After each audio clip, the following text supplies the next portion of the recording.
इलाहाबाद विश्वविद्यालय परिवार के सभी साथियों का हार्दिक स्वागत है। आज एज शेड्यूल जो निर्धारित था फ्राइडे 8 बज चुके हैं। आप सभी को जो लोग कनेक्ट हो चुके हैं उन्हें शुभ संध्या।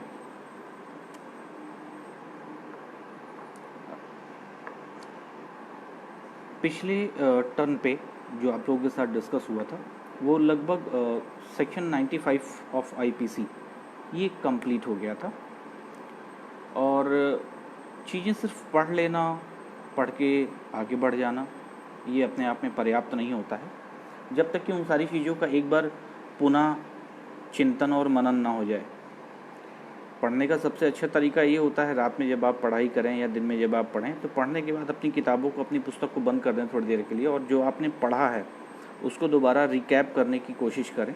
अगर वो थोड़ा बहुत भी रिकैप हो जा रहा है तो ये आप मान लीजिए कि जो पढ़ा हुआ है वो आपके पास रुक गया है। अदरवाइज़ अगर वो रिकैप नहीं हो रहा है, चीज़ें स्मरण में नहीं आ रही, तो इसका मतलब ये है कि आप पढ़ ज़रूर रहे थे लेकिन आपका ध्यान, आपका सोच कहीं और थी। चलिए फिर से एक बार थोड़ा सा जल्दी से रिकैप कर लेते हैं। चैप्टर 4 आईपीसी सेक्शन 76 से लेके 106 तक, सेक्शन 76, 77, 78, 79 ये 4 सेक्शन जो हैं वो हमारे लीगल एडमिनिस्ट्रेशन के लिए बने हुए हैं। ठीक है।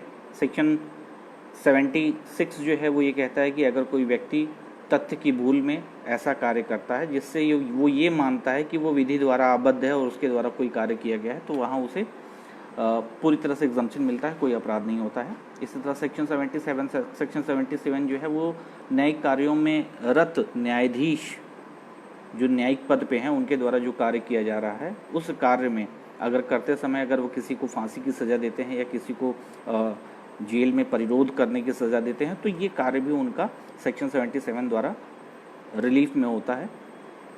सेक्शन 78 उन व्यक्तियों के लिए है जो न्यायालय के आदेश में कोई कार्य कर रहे हैं और न्यायालय के आदेश के अनुक्रम में कार्य करते हुए अगर कोई कार्य ऐसा उनसे हो जाता है जो सामान्यतः विधि विरुद्ध होता, उस कंडीशन में उनके कार्य जो हैं वो धारा 78 में एग्जम्प्टेड होगी।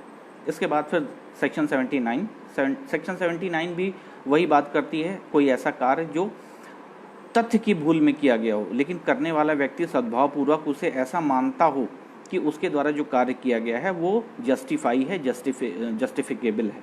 ओके, तो ये तो हमारी 4 सेक्शन इधर की हुई। उसके बाद सेक्शन जस्ट तुरंत बाद जो हमारा सेक्शन 80 होता है, सेक्शन 80 जो है वो हमें बताता है कि अगर कोई कार्य विधिपूर्ण तरीके से किया जा रहा है और उस विधिपूर्ण तरीके से करते हुए कार्य को करते हुए अगर कोई दुर्घटना हो जाती है, कोई दुर्भाग्य हो जाता है और दुर्भाग्यवश किसी तरह की कोई हानि, कोई अपहानि हो जाती है तो उस कंडीशन में जो अपहानि या जो हानि होगी उस कार्य के लिए, चूँकि दुर्घटना, दुर्भाग्य और भूलवश हुआ है इसलिए वहाँ पूरी तरह से लाभ मिलेगा। ठीक है। इसके बाद सेक्शन 81, मैंने आपसे बहुत डिटेल में सेक्शन 81 आपको याद हो, अगर पुराना वीडियो आपने देखा हो या लाइव क्लास में रहे हो तो सेक्शन 81 जो है वो बहुत विस्तृत तरीके से मैंने आपके साथ बात की, आवश्यकता की बात की। उसी आवश्यकता का एक पार्ट जो है वो आज हम पढ़ने वाले हैं, प्राइवेट डिफेंस। ठीक है, ये उसी आवश्यकता का ही एक हिस्सा है। तो आवश्यकता की बात जो है वो ये होती है कि विधि जो है वो सामान्य व्यक्तियों के लिए होती है। ठीक है, ऐसा कोई व्यक्ति जो विधि के पालन को करने के लिए तत्पर है, सद्भावपूर्ण विचार रखता है, लेकिन उसके बाद भी किसी कारण से, किसी मजबूरीवश, किसी नितांत आवश्यकतावश ऐसा हो गया हो कि वह कार्य उससे घटित हो गया जो आपराधिक प्रवृत्ति का हो या अपराध की कैटेगरी में आता है, तो वहाँ आवश्यकता में इसका एग्जम्पशन मिलेगा। ये धारा 81 है। धारा 82 जो है वो ऐसे व्यक्ति द्वारा जो कार्य जो 7 वर्ष से कम है, ऐसे व्यक्ति द्वारा किया गया कार्य कोई अपराध नहीं होता। सेक्शन 82। सेक्शन 83 7 वर्ष से अधिक किंतु 12 वर्ष तक के व्यक्ति, 7 वर्ष से अधिक किंतु 12 वर्ष तक के व्यक्ति, ऐसे बालक, ऐसे शिशु जो अपराध की प्रवृत्ति को समझ नहीं सकते हैं, उनके द्वारा किए गए कार्य के बारे में सेक्शन 83 कहता है। ध्यान रखिएगा, जब भी ऐसे व्यक्तियों के अपराध के विषय में बात होती है तो उनके हाव भाव, न्यायालय में उनकी उपस्थिति, उनकी भावभंगिमा और उनके द्वारा किया गया आचरण हमेशा ये ध्यान में रखा जाता है। ये धारा हमारी 83 है। धारा 83 के बाद धारा 84। धारा 84 में हम लोगों ने बहुत डिटेल में पढ़ा। धारा 84 जो है वो बताती है कि क्या पागलपन क्या है, चित्त विकृतता क्या है, ठीक है।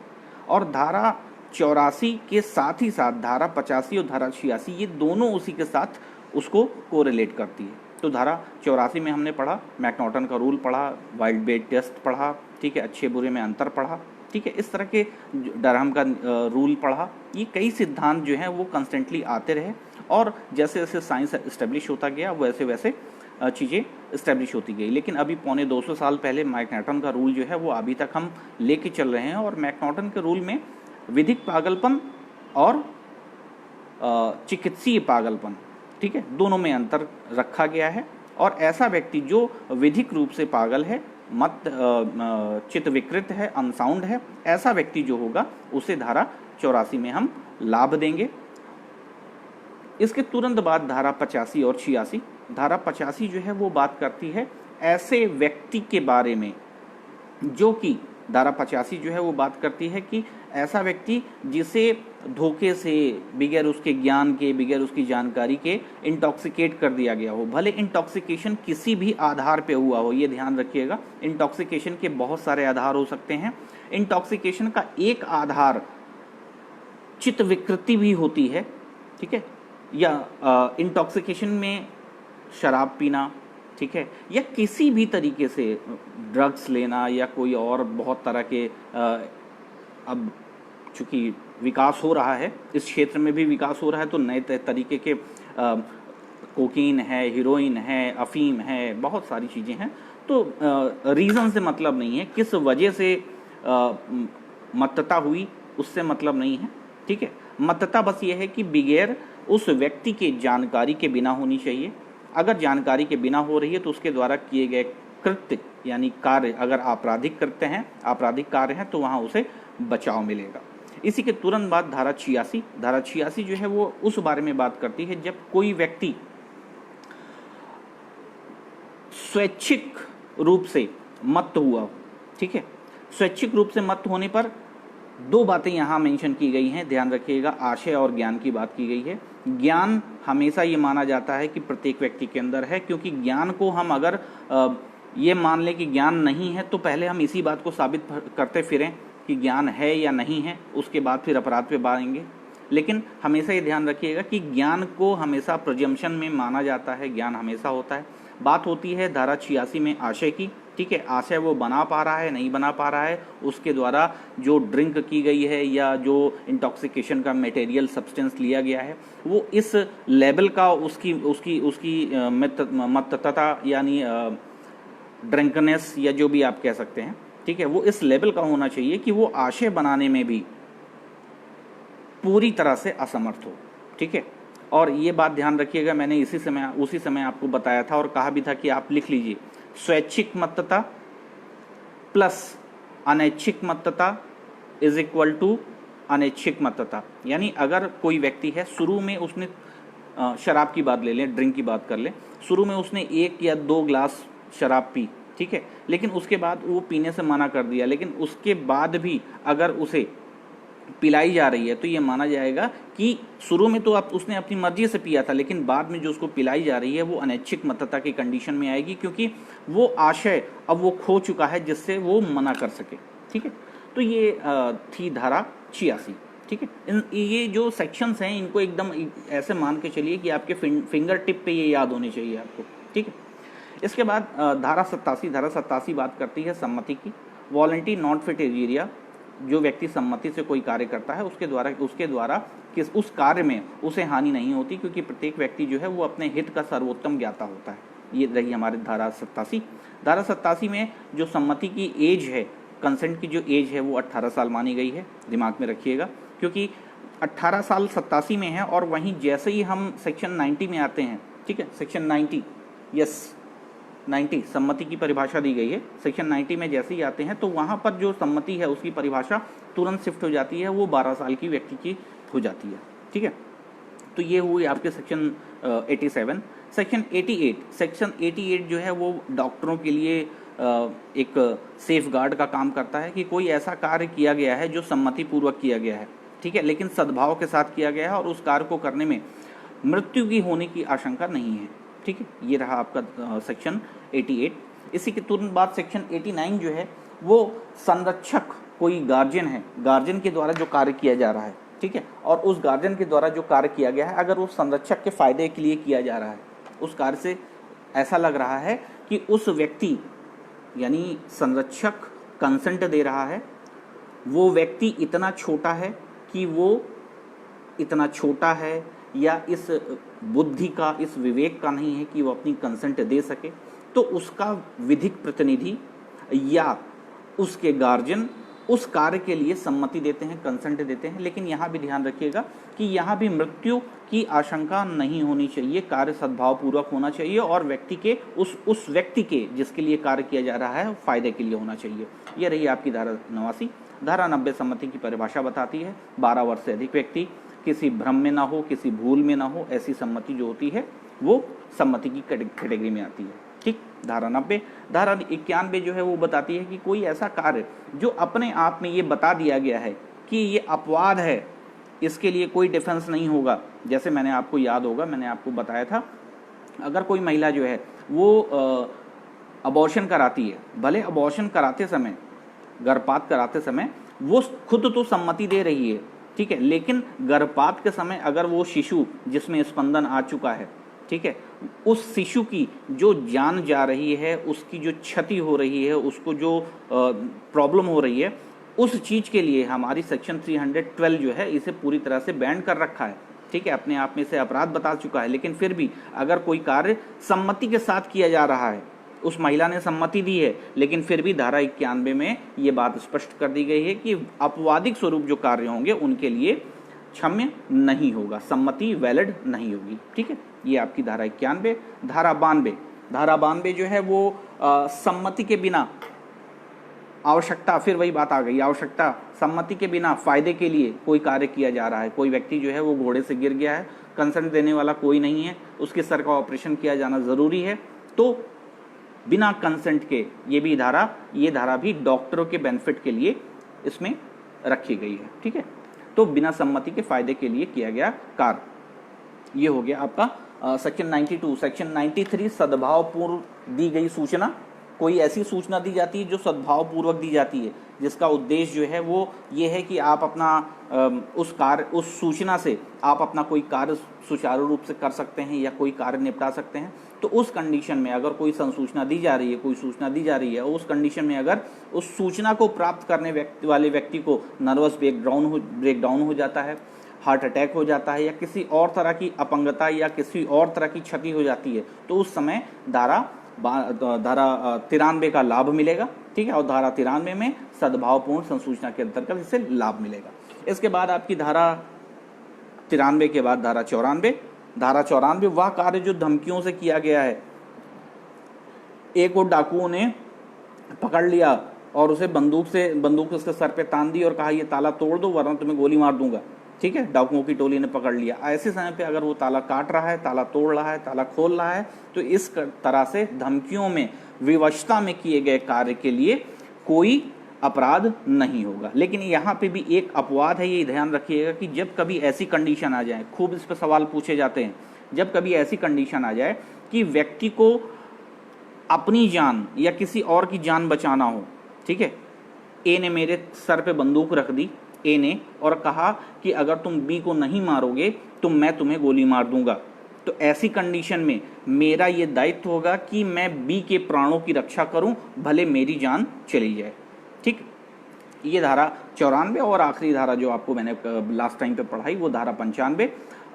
ऐसे कार्य जो तुच्छ प्रकृति के हैं, छोटी प्रकृति के हैं, ऐसे कार्यों के लिए अगर कुछ क्षति होती है तो चूंकि कार्य जो है वो तुच्छ प्रकृति के हैं, उससे किसी को बहुत ज़्यादा हानि नहीं होगी, इस कारण से ऐसे किए गए कार्य को धारा 95 में हमें लाभ मिलता है, ठीक है।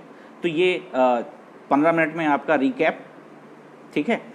आज आपके साथ रिकैप तो हो गया, लेकिन कोशिश ये है कि कुछ आपके भी ज्ञान की देखा जाए कि हाँ सिर्फ भीड़ बढ़ाने के लिए लाइव होके काम करते हैं या कुछ और। आपके मैं प्रॉब्लम, मेरी वॉइस आई होप प्रॉपर होगी।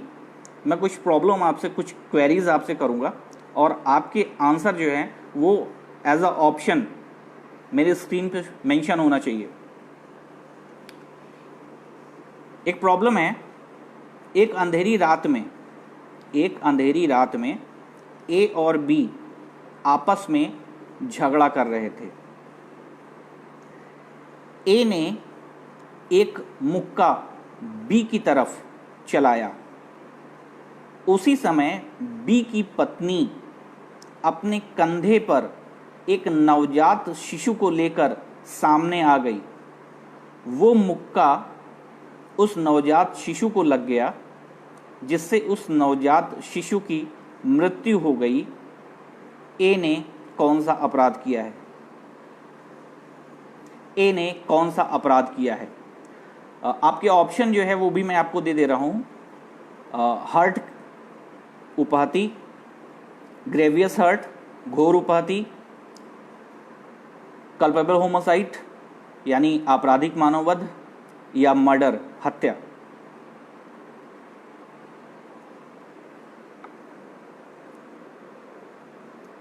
प्रॉब्लम अगर समझ में ना आई हो तो मैं फिर से रिपीट कर दूं। कोशिश ही की है कि आपको अच्छी तरह से समझ में आ जाए। ए और बी अंधेरी रात में झगड़ा कर रहे थे। सी आदित्य 53, अंकित 301, और कोई प्रॉब्लम फिर से सुन लीजिए। ए और बी अंधेरी रात में झगड़ा कर रहे थे। ठीक है, रिपीट कर रहा हूं। ए और बी अंधेरी रात में झगड़ा कर रहे थे। ए ने बी की तरफ एक मुक्का ताना। उसी समय सी अपने कंधे पर एक बच्चे को लेके आ गई और ये मुक्का बच्चे को लग गया और बच्चे की मृत्यु हो गई।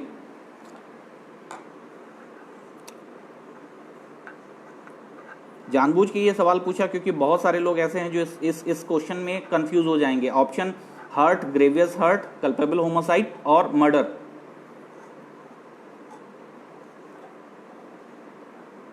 ध्यान रखिएगा, इसका जो आंसर होगा, ठीक है, इसका जो आंसर होगा वो मात्र उपहति होगा, हर्ट होगा।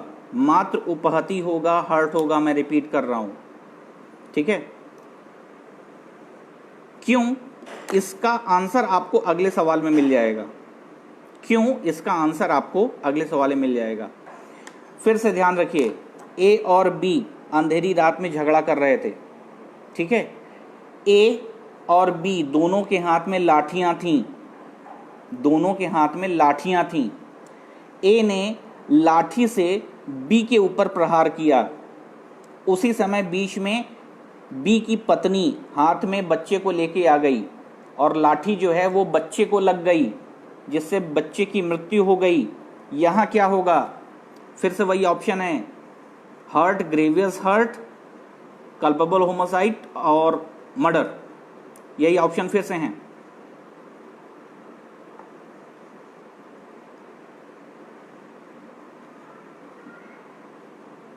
ठीक है, yes, please type your answer.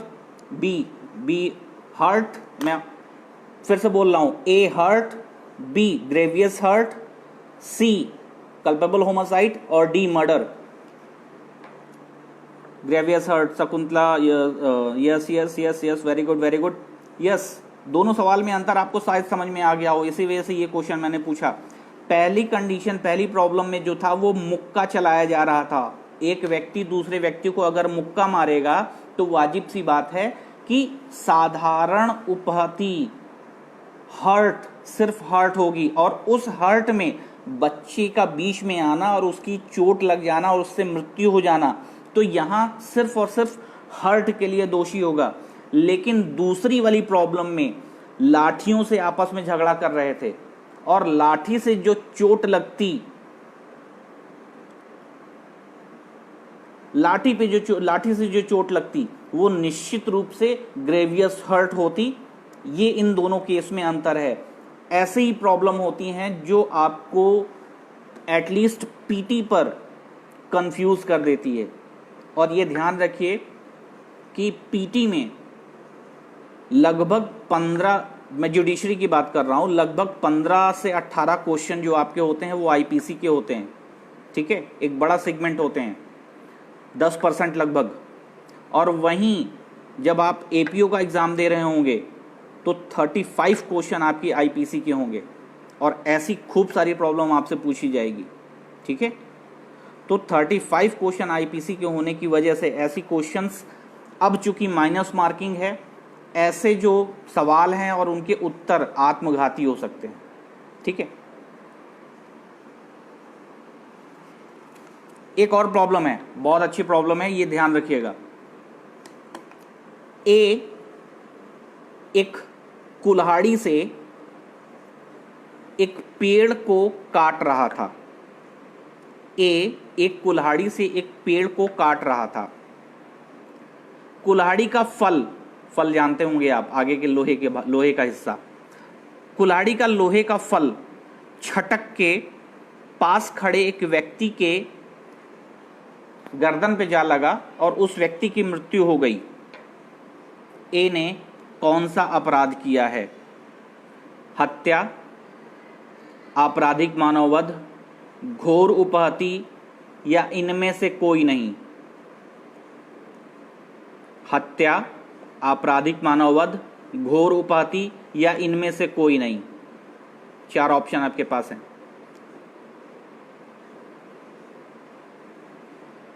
D, yes, very good.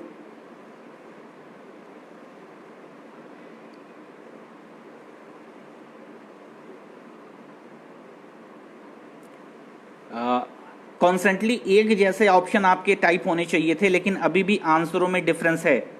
ठीक है, यस, काफ़ी आंसर जो है वो सही हैं, लेकिन अभी भी कुछ लोगों के आंसर जो हैं वो डिफर आ रहे हैं। ठीक है, इसी तरह की एक और प्रॉब्लम थोड़ा ध्यान से सुनिएगा। ए कुल्हाड़ी से पेड़ काट रहा था। यस, ओके, नेक्स्ट प्रॉब्लम सुनिए। ए कुल्हाड़ी से एक पेड़ काट रहा था, पास में कुछ बच्चे खेल रहे थे, कुल्हाड़ी का फल छटका और एक बच्चे के सर पे जाके लगा, जिससे कि बच्चे की मृत्यु हो गई। ए ने यहां कौन सा अपराध किया? फिर से वही ऑप्शन है, murder, culpable homicide, grievous hurt, इनमें से कोई नहीं।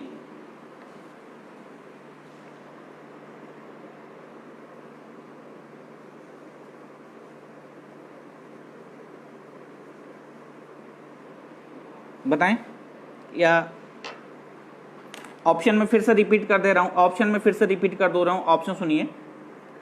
हत्या, उपेक्षा द्वारा मृत्यु, आपराधिक मानववध, इनमें से कोई नहीं। ऑप्शन ये है, फिर से सुन लीजिए।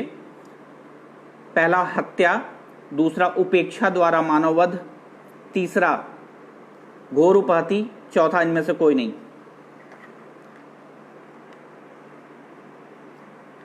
वेरी गुड, बहुत अच्छा अप्रिसिएशन है। देखिए, बच्चे जहां खेल रहे हैं वहां आप अगर कोई कार्य कर रहे हैं तो उस कार्य के लिए सावधान रहना, सावधानी बरतना आपकी जिम्मेदारी बनती है। और बच्चे अगर खेल रहे हैं और वहां आप अगर लकड़ी काट रहे हैं और फल उछल गया और किसी बच्चे की मृत्यु हो गई, तो ये उपेक्षा द्वारा मृत्यु होगी, सेक्शन 304 में ये कवर्ड हो जाएगा। ओके, ठीक है, वेरी गुड, बहुत अच्छे। अगर कहिए तो 2-4 सवाल और पूछ लूं, क्योंकि मैंने सोचा था कि यहाँ थोड़ा सा पढ़ा लिया है तो आपको रिकैप हो जाए, चीज़ें आपको रिफ्रेश हो जाएं। और सिंपली ऐसे सवाल पूछूंगा जो आपको कॉम्प्लिकेटेड लगते हैं, जो अक्सर हमें सोचने पे मजबूर कर देते हैं।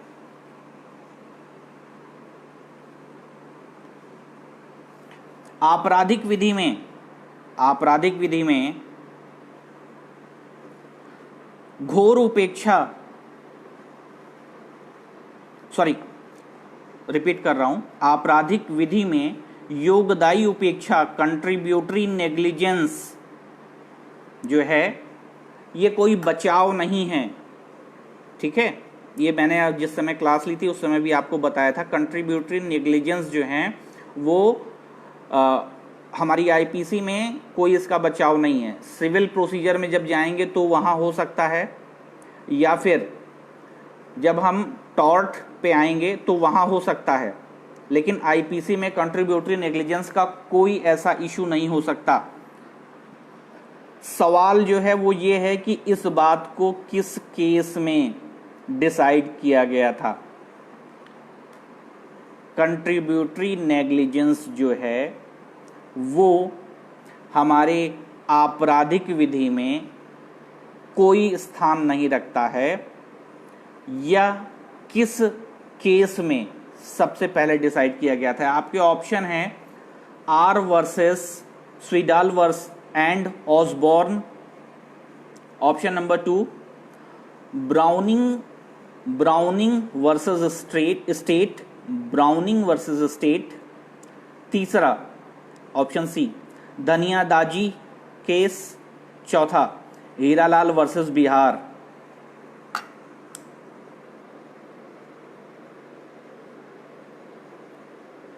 रिपीट कर दूं, ऑप्शन ए जो है वो R versus Swindall and Osborne, number 2 Browning versus State, number 3 Dhania Daji का केस, और number 4 Hiralal versus state of Bihar.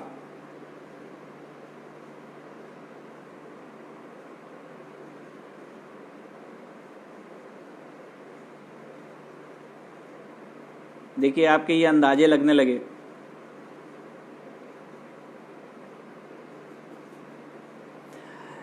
कभी कभी पुराने वीडियो भी उठा के देख लिया करिए, पहली चीज़ ये, और अपने सब्जेक्ट के साथ हमेशा टच में रहें, ठीक है। इसका ऑप्शन ए सही है, ठीक है, इसका ऑप्शन ए सही है। R versus Swindall and Osborne के केस में ऑप्शन ए आर वर्सेस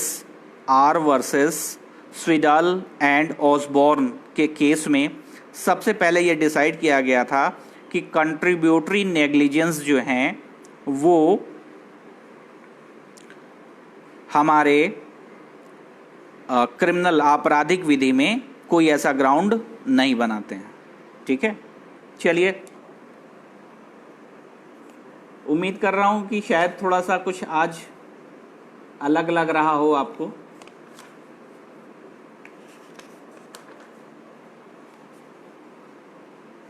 एक सवाल का जवाब दीजिए, अगर कोई बालक जो है वो एग्जैक्ट 7 ईयर का हो, एग्जैक्ट 7 ईयर, आज ही उसका बर्थडे है, 7th बर्थडे है, तो फिर क्या होगा? अगर उसने कोई आपराधिक कृत्य कर दिया है तो क्या होगा? उसे 7 साल का फायदा मिलेगा, यानी धारा 82 का फायदा मिलेगा, या धारा 83 का फायदा मिलेगा? दो ही ऑप्शन है, ए 82 का फायदा मिलेगा, बी 83 का फायदा मिलेगा। जस्ट आज ही उसका बर्थडे है। Yes, very good, keep it up. एक प्रॉब्लम थी, मैंने आपको बताया था जब मैं सेक्शन 84 पढ़ा रहा था, ठीक है, तो मैंने आप सबको बताया था वाइल्ड ब्रीस्ट टेस्ट किस केस में इस टेस्ट को, यानी इस सिद्धांत को लागू किया गया था, या किस केस से यह सिद्धांत निकल के आया था? आपके ऑप्शन, प्रॉब्लम समझ में आ गई? वाइल्ड ब्रीस्ट टेस्ट जो है वो किस केस में निकल के आया था? आपके ऑप्शन हैं हैडफील्ड का केस, ठीक है, ऑप्शन 1 हैडफील्ड का केस, नंबर 2 बाउलर का केस, नंबर 3 फेरर का केस, और नंबर 4 आर वर्सेस अर्नोल्ड का केस। ऑप्शन रिपीट कहूं, ऑप्शन ए हैडफील्ड का केस, बी मतलब ऑप्शन 2 बाउलर का केस, ठीक है, नंबर 3 फेरर का केस, और चौथा आर वर्सेस अर्नोल्ड का केस। ठीक, very good, keep it up. चलिए, थोड़ा सा आप मूड में आ गए, आपको जागृत करना था बस, और कुछ नहीं, क्योंकि आप लोग गायब रहते थे कहीं, कोई विशेष आपसे रिस्पांस मिलता नहीं था, ठीक है। और ये भूलिएगा नहीं, आप युवा हैं, आप में से जितने लोग हैं वो अधिकांशतः जो होंगे कनेक्ट होंगे वो लगभग 25 साल के आसपास की आपकी एज होगी, और ये एज जो है ना वो जोश उत्साह से भरपूर होती है, ठीक है। आपसे ये कहा जाए कि हाँ चलो हिमालय को उल्टा कर दें, तो आपकी हिम्मत उसके लिए भी तैयार हो जाएगी, ठीक है। तो फिर ये छोटा सा एग्ज़ाम क्या है, कोई बड़ी बात नहीं है, हिम्मत मत हारिए, ठीक है, मेहनत करिए, सब कुछ होगा। चलिए स्टार्ट करते हैं, आधे घंटे में लेट हूं, ठीक है। राइट ऑफ प्राइवेट डिफेंस, जैसे कि मैंने आपको सेक्शन 81 पढ़ाया था, सेक्शन 81 पढ़ाते समय मैंने आपसे कहा था आवश्यकता बहुत बड़ी चीज़ है, ठीक है, बहुत बड़ी चीज़ है। अलग अलग तरीके से आवश्यकता को डिफाइन किया गया है। धारा 96 से लेके सेक्शन 96 से लेके 106 तक का जो पार्ट है वो भी इसी आवश्यकता का सृजन है, ठीक है। क्यों आवश्यकता का सृजन है? जस्टिस हुदा ने कहा है, उनका स्टेटमेंट है, और कई बार ये क्वेश्चन आ चुका है, याद रखिएगा। जस्टिस हुदा का स्टेटमेंट है, राज्य कितना भी शक्तिशाली क्यों ना हो जाए, प्रत्येक बदमाश यानी अपराधी के पीछे एक पुलिस अधिकारी और प्रत्येक बलवे की जगह पर पुलिस की उपस्थिति संभव नहीं है। कहने का मतलब यह है कि राज्य में कितने भी अधिक संसाधन हो जाएं, कितना भी राज्य समृद्धशाली हो जाए, पुलिस वालों की संख्या इतनी बढ़ा दिया जाए, अधिकारियों की संख्या इतनी बढ़ा दिया जाए, लेकिन फिर भी यह संभव नहीं है कि हर एक अपराधी के पीछे एक पुलिस अधिकारी और हर एक बलवे या दंगे की जगह पर एक पुलिस की टीम या पुलिस की टुकड़ी तैनात की जा सके।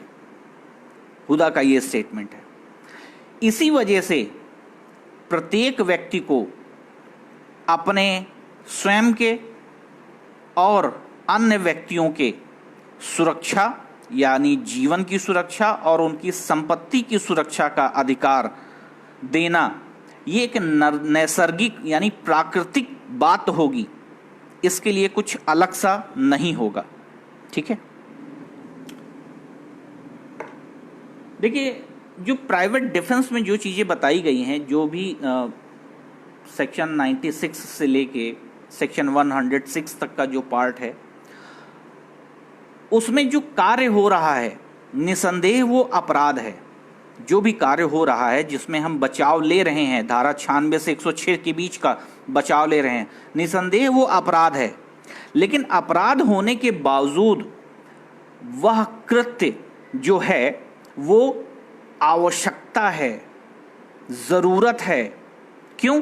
क्योंकि जब कभी किसी व्यक्ति के ऊपर कोई अन्य व्यक्ति आक्रमण करता है, ठीक है, ऐसा हमला या ऐसा आक्रमण भले उसकी संपत्ति के लिए हो या उसके जीवन के विरुद्ध हो, संपत्ति के विरुद्ध हो या जीवन के विरुद्ध हो, ऐसी स्थिति में दो बातें निकल के आती हैं।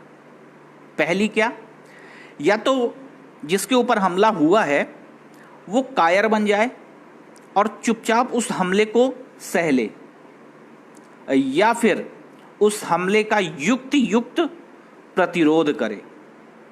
विधि कभी किसी को कायर बनने की अपेक्षा नहीं करती है, इसलिए ये माना जाता है कि उस हमले या आक्रमण के विरोध में जितना बल उस हमले या उस आक्रमण को टालने के लिए आवश्यक है, उतना बल हम इस्तेमाल कर सकते हैं, और ये विधि द्वारा, लॉ द्वारा ये न्यायानुमत है, परमिटेबल है, ठीक है।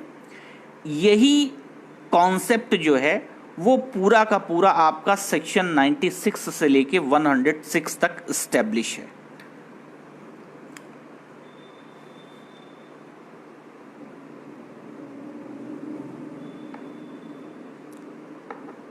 देखिए, एक बात ये ध्यान रखिएगा कि कभी भी गाली गलौच, आपस में गाली गलौच जो होती है वो प्राइवेट डिफेंस के राइट को जनरेट नहीं करती है।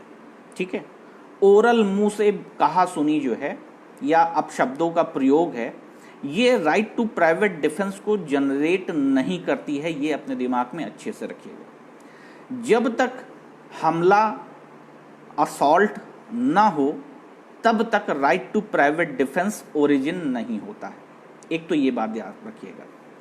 देखिए, राइट टू प्राइवेट डिफेंस को जब आप पढ़ते हैं तो जैसे अगर आपने एविडेंस एक्ट पढ़ा है और एविडेंस एक्ट में सेक्शन 32 का पार्ट 2 या सेक्शन 45 अगर आपने पढ़ा है, ठीक है, तो आप देखेंगे कि सेक्शन छोटा सा है, लेकिन इसके साथ जो उसके केस लॉज हैं वो समय समय पर इसकी नई नई चीज़ों को एस्टेब्लिश करते हैं। तो इसी तरह से ये पूरा का पूरा पार्ट जो आप अब पढ़ेंगे प्राइवेट डिफेंस का, इसमें केस लॉज जो हैं वो बहुत मायने रखते हैं। ठीक है, तो कोशिश ये करेंगे कि जितने ज़्यादा से ज़्यादा केस लॉज हो सकें जिनमें महत्वपूर्ण बातें सुप्रीम कोर्ट द्वारा निर्धारित कर दी गई हैं, वो आपके साथ हम डिस्कस कर लें।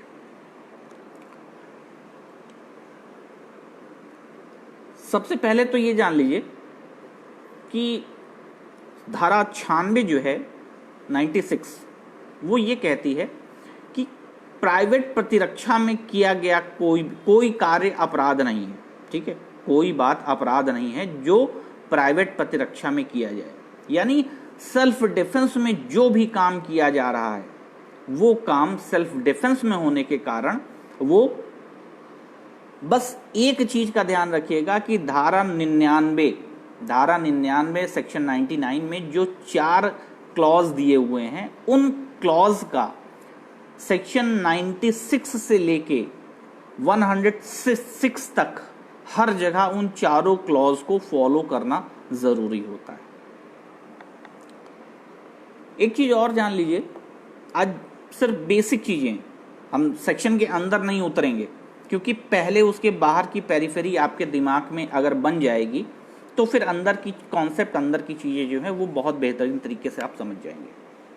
देखिए, सबसे पहली चीज तो ये जान लीजिए कि इंग्लिश लॉ में, इंग्लिश लॉ मतलब ब्रिटेन का जो लॉ है, ब्रिटेन के लॉ में जो राइट टू प्राइवेट डिफेंस है वो केवल स्वयं के लिए, अपने माता पिता, अपने पुत्र पुत्री, ठीक है, इनके अतिरिक्त पड़ोसी, बहुत लिमिटेड की है।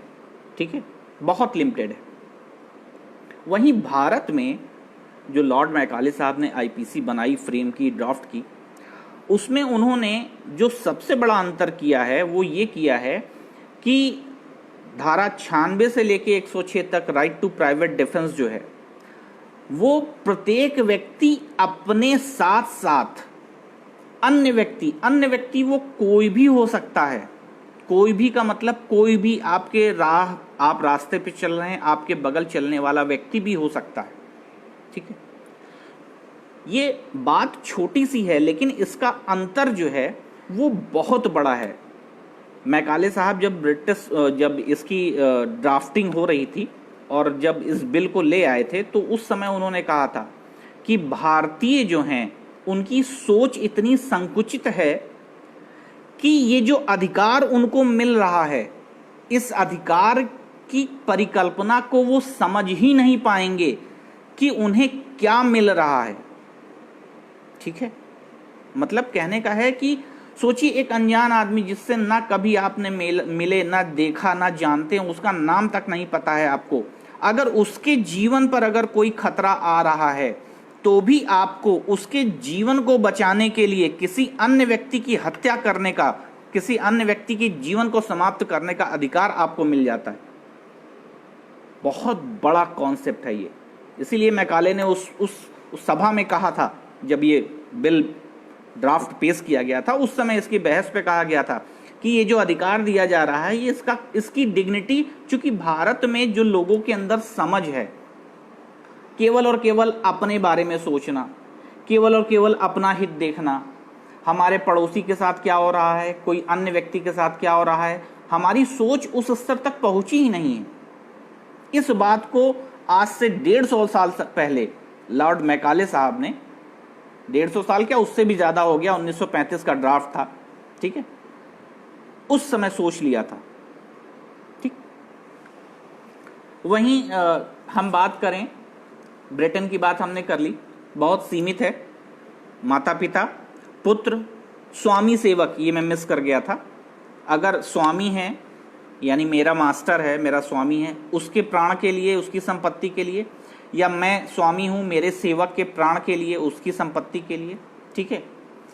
साथी, कुलीग और पड़ोसी, सिर्फ इतने लोगों को शामिल किया गया है। इसके अतिरिक्त अगर कोई अनजान व्यक्ति के साथ कोई घटना घटित हो रही है, अनजान पुरुष अनजान महिला के साथ कोई घटना घटित हो रही है, उस समय राइट ऑफ प्राइवेट डिफेंस नहीं मिलेगा, ठीक है। ये बात अच्छे से दिमाग में रख लीजिए। वहीं अगर अमेरिका की बात करें तो अमेरिका इस मामले में बहुत एस्टेब्लिश धीरे धीरे करके हो गया है। जो परसेप्शन भारत में है लगभग वैसा ही परसेप्शन अमेरिका में भी है, ठीक है। देखिए, जब हम पढ़ते हैं, जब हम सेक्शन 96 से 106 को थ्रोली देखते हैं, स्लाइटली देखते हैं उसको, तो हम पाते हैं कि इसके जो 11 सेक्शन हैं, ये 11 सेक्शन 3 मेजर पार्ट में डिवाइड हैं, ठीक है। पहला मेजर पार्ट जो है वो बताता है कि ये जो राइट ऑफ प्राइवेट डिफेंस है वो किसके विरुद्ध है और उसकी सीमा क्या है, what is the limitation and which person against this right private defense is we can use, हम किसके विरुद्ध हम इसे इस्तेमाल कर सकते हैं और किस सीमा तक इसे इस्तेमाल कर सकते हैं। पहला क्लॉज इसका ये निकल के आता है, जिसमें हमारी सेक्शन 97, सेक्शन 98 और सेक्शन 99, ये 3 सेक्शन जो हैं वो किसके विरुद्ध हम इस्तेमाल कर सकते हैं और इसकी क्या सीमा है, इसकी बात करता है, ठीक है। वहीं दूसरा पार्ट जो है वो इसके विस्तार को बताता है कि कितना, कहां तक इसको विस्तृत किया जा सकता है, किस हद तक हम राइट टू प्राइवेट डिफेंस का इस्तेमाल कर सकते हैं। इस चीज को इसके सेक्शन 100, 101 और 103 में इसे क्लियर किया गया है। और उसके बाद जो है तीसरा, अधिकार और प्रारंभ, मतलब कब ये स्टार्ट होता है और कब ये एंड हो जाता है, यानी राइट टू प्राइवेट डिफेंस किस मूवमेंट पे, किस पॉइंट पे स्टार्ट होता है और किस मूवमेंट पे जाके ये खत्म हो जाता है। इस चीज को सेक्शन 102 और सेक्शन 105 में बताया गया है। तो इस तरह से अगर हम इस पूरे राइट टू प्राइवेट डिफेंस को पढ़ने का एक तरीका हम देखें तो ये 3 चीजें हमारे सामने निकल के आती हैं। पहली चीज, किसके विरुद्ध और इसकी सीमा क्या है, ठीक है। दूसरा जो है वो इसके विस्तार को बताता है कि कितना विस्तृत ये हो सकता है, और तीसरा, कब ये शुरू होगा और कब जाके, कहां जाके ये समाप्त हो जाएगा। ये 3 इसके क्लॉज हैं, ठीक है, जिसमें पहले क्लॉज में आपका सेक्शन 97, 98, 99 आता है, ठीक है। दूसरे क्लॉज में यानी इसके विस्तार की जो बात होती है, वो विस्तार की बात सेक्शन 100, 101 और 103 करता है, और कब से शुरू होगा और कब खत्म होगा इसके बारे में 102 और 105 ये बात करते हैं, ठीक है। चलिए, कॉपी पेन अगर आपके पास हो तो थोड़ा सा आप स्टार्ट करिए, आज आपकी थोड़ी सी मेहनत, अभी थोड़ा समय बचा है। Jaidev versus state of Punjab, Jaidev versus state of Punjab, AIR 1963, SC 612।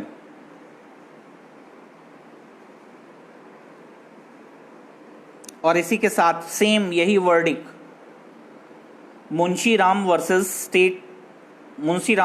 Delhi administration, Munshi Ram versus Delhi administration, AIR 1963, SC 702।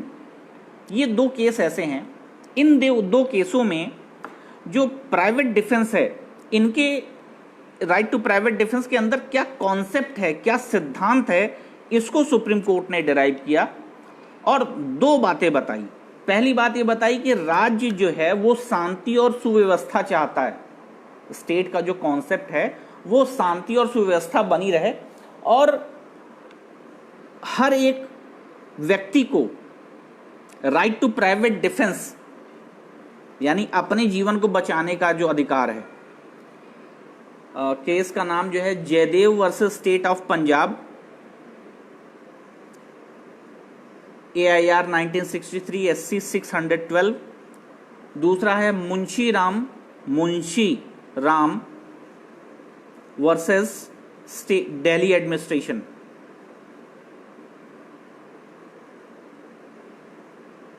ठीक है, इन दोनों केस में सुप्रीम कोर्ट ने कहा कि किसी ऐसे व्यक्ति से जो प्राथमिक है यानी सोसाइटी का, समाज का हिस्सा है, ठीक है, उससे उसके जीवन के, उसके सुरक्षा का अधिकार नहीं लिया जा सकता। ठीक है, उससे उसके अपने आप को बचाने, अपने आप को सुरक्षित रखने का अधिकार उससे ऐसे ही छीना नहीं जा सकता। पहली बात ये कही। और दूसरी बात उन्होंने कही कि हर मामले में, चाहे किसी भी तरीके का कोई मामला हो, हर मामले में ऐसा नहीं हो सकता कि राज्य जो है वो हर तरह से साधन संपन्न हो। ठीक है, और जब साधन संपन्न होगा तो हर व्यक्ति की सुरक्षा कर लेगा, लेकिन ऐसा हो नहीं सकता। राज्य कभी भी इतना समृद्धशाली, इतना सक्षम नहीं हो सकता कि हर एक व्यक्ति की सुरक्षा या उसकी व्यवस्था कर सके। ये दो सिद्धांत इन दोनों केसों में बताए गए। रहमत अली वर्सेस स्टेट, रहमत Ali versus state, AIR 1953, Allahabad 358। इस केस में कहा गया कि विधि जो है किसी व्यक्ति से कायर की तरह, बुज़दिल की तरह व्यवहार करने की अपेक्षा नहीं करती है। ठीक है, और हर एक व्यक्ति को जितनी क्षति पहुंचाई जा रही है उस क्षति के अनुपात में अपने आप को सुरक्षित करने का अधिकार है।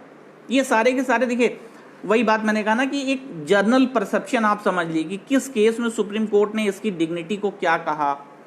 ठीक है, क्या निकल के आया कि private right to private defence जो है उसकी क्या वैल्यूएशन क्या है, पहले ये आप समझ लीजिए। इसी तरह से Nath Singh versus state of UP, Nath Singh versus state of UP, 1984 SCC 402। इस केस में साफ तौर पे सुप्रीम कोर्ट ने कहा कि अगर कोई व्यक्ति आक्रांता है, यानी पहले अगर उसने आक्रमण किया है, तो जो व्यक्ति आक्रांता है, आक्रमण करने वाला है, उसे राइट टू प्राइवेट डिफेंस नहीं मिलता। इंग्लिश में भी बता दीजिए सर। ठीक है, those person which is attacker is not claim to right to private defence. ठीक है, जो व्यक्ति आक्रांता है वो राइट टू प्राइवेट डिफेंस जो है उसका क्लेम नहीं ले सकता। एक और केस है State of UP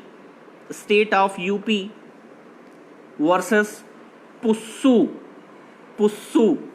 PUSSU, Pussu 1983 CRLJ 188 SC।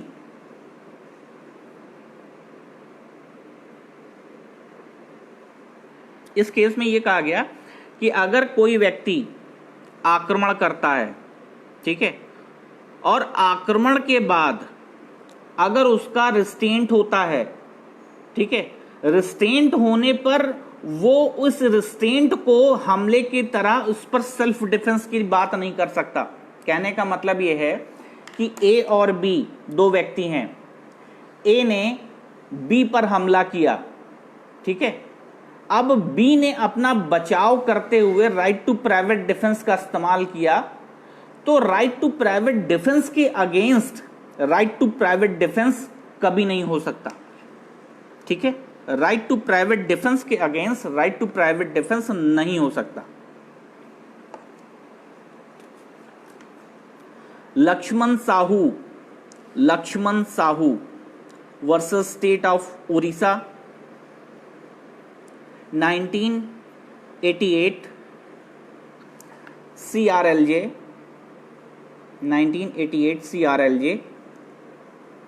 188 SC।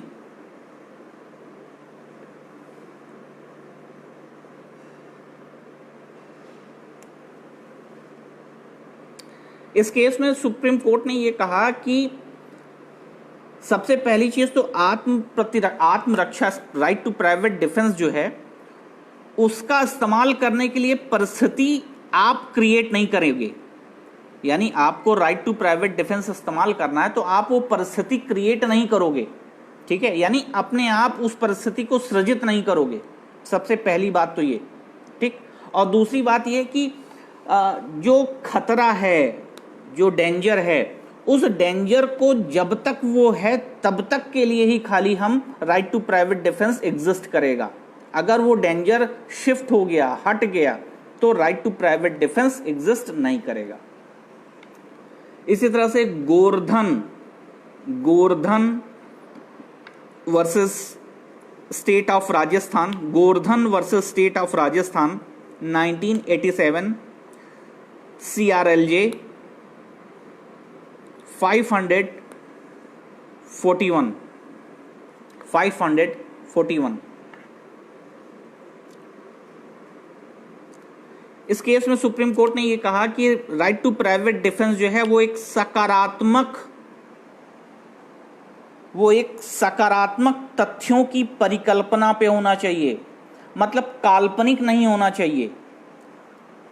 मुझे ऐसी आशंका हो कि ये जो सामने व्यक्ति बैठा है ये मुझ पे हमला कर सकता है, तो ये क्या है, काल्पनिक है। तो काल्पनिक चीजों पर right to private defence exist नहीं करेगा, ठीक है, जब तक कि वो फैक्चुअल ना हो, चीजें साफ तौर से स्पष्ट तरीके से सामने ना आ जाएं, ठीक है। Dhananjay versus state of UP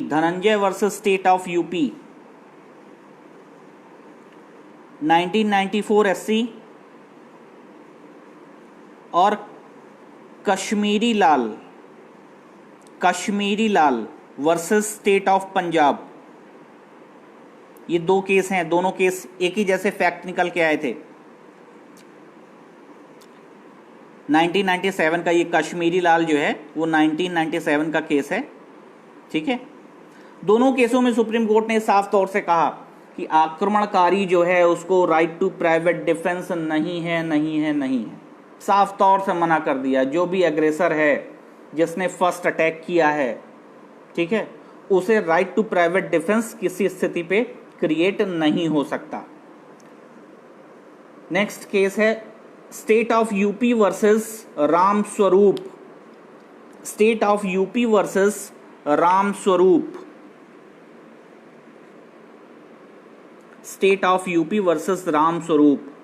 1974 CRLJ SC। इसमें भी साफ तौर से यही कहा गया, राइट टू प्राइवेट डिफेंस के against right to private defence exist नहीं करता। Okay, next Pammi versus state of MP. Pammi versus state of MP AIR 1998 SC।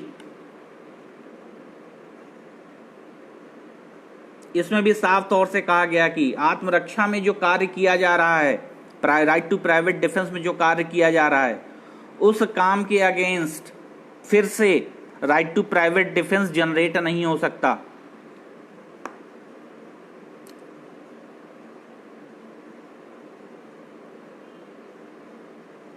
एक बहुत ही लीडिंग केस है, इसको जान भी लीजिए।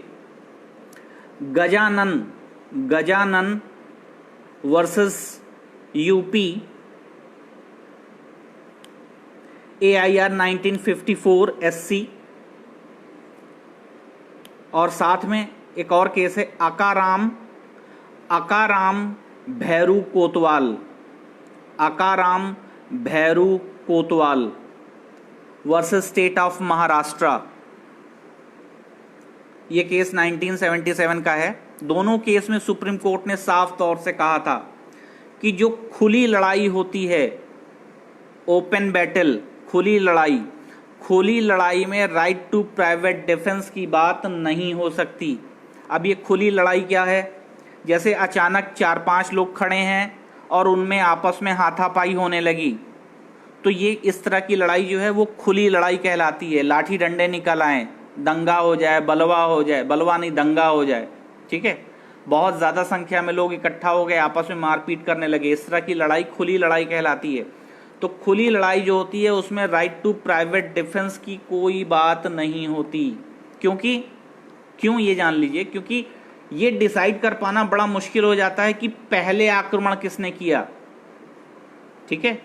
तो इसीलिए सुप्रीम कोर्ट ने इन दोनों केसों में साफ तौर से कहा कि खुली लड़ाई जो होती है उनमें, खुली लड़ाई में जो राइट टू प्राइवेट डिफेंस है वो एग्जिस्ट नहीं करता। एक बहुत ही लीडिंग केस है Rajesh Kumar versus Dharamvir, Rajesh Kumar versus Dharamvir, AIR 1997 SC। इस मामले में सुप्रीम कोर्ट ने कहा कि राइट टू प्राइवेट डिफेंस का इस्तेमाल ढाल की तरह किया जाना चाहिए, ना कि तलवार की तरह, ठीक है। राइट टू प्राइवेट डिफेंस का इस्तेमाल ढाल की तरह किया जाना चाहिए, ना कि तलवार की तरह।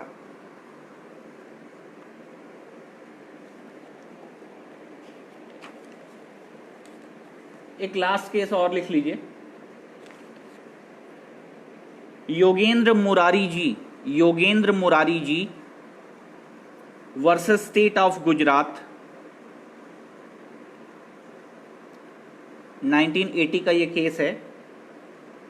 इस केस में सुप्रीम कोर्ट ने 2 प्रिंसिपल्स निकाल के दिए और कहा कि जब भी राइट टू प्राइवेट डिफेंस की बात हो तो ये 2 प्रिंसिपल जो हैं वो फॉलो होने चाहिए।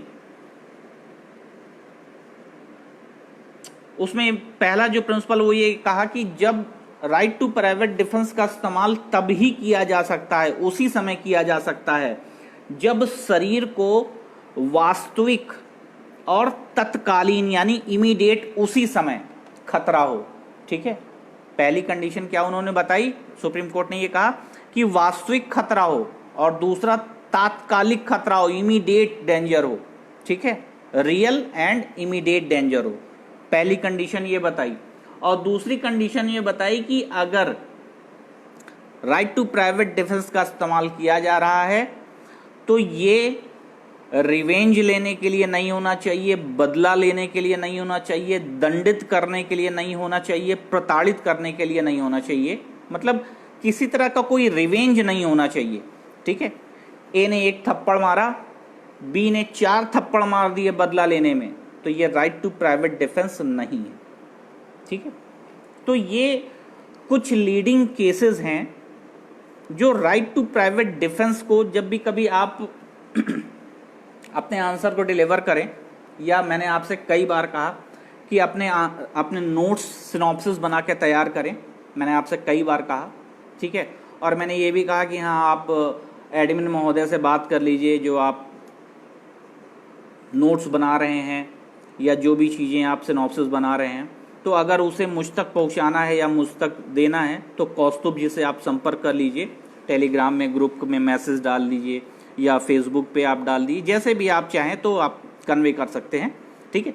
सिनॉप्सिस बनाइए, और जब आप सिनॉप्सिस बना रहे हैं आप कल्पना करिए, खुद कल्पना करिए, राइट टू प्राइवेट डिफेंस ऐसा टॉपिक है जो हर परीक्षा में अगर आईपीसी है तो वहाँ आपको मिल जाएगा, एपीओ में मिल जाएगा, जुडिशरी के मेंस में, और एपीओ में तो खूब मिल जाता है, ठीक है।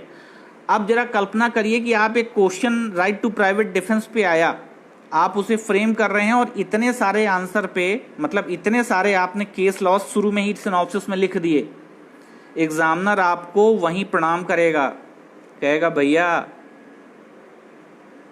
अच्छा वेट डाला है आपने।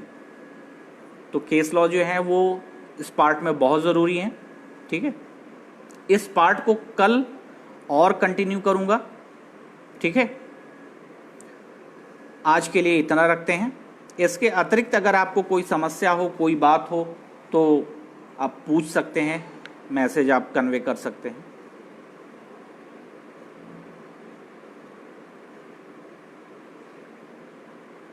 देखिए, मैंने कई बार आप लोगों से कहा कि ये ध्यान रखिए कि धीरे धीरे ही, थोड़ा थोड़ा अगर आप करते चलेंगे ना, तो बहुत इजी गोइंग में तैयार हो जाएगी। और आईपीसी एक ऐसी चीज़ है, जैसे मैथ्स में फुल मार्क्स मिलते हैं, वैसे इसकी प्रॉब्लम अगर आपने सही कर दी तो आपको फुल मार्क्स मिलेंगे, ठीक है। चलिए, बाकी कल मिलते हैं 8 बजे। तब तक के लिए शुभ रात्रि। Thank you.